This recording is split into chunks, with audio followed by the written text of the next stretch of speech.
ഗീതാധ്യാനം ശ്ലോകം 8. മൂകം കരോതി വാചാലം പങ്കും ലംഘയത്തെ ഗിരിം യത്കൃപാതമഹം വന്ദേ പരമാനന്ദമാധവം.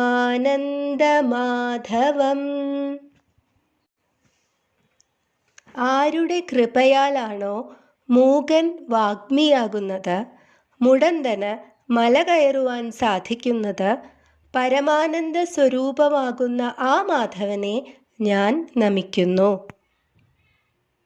I salute that Madhava, by whose grace the mute becomes eloquent, the lame climbs a mountain and becomes blissful.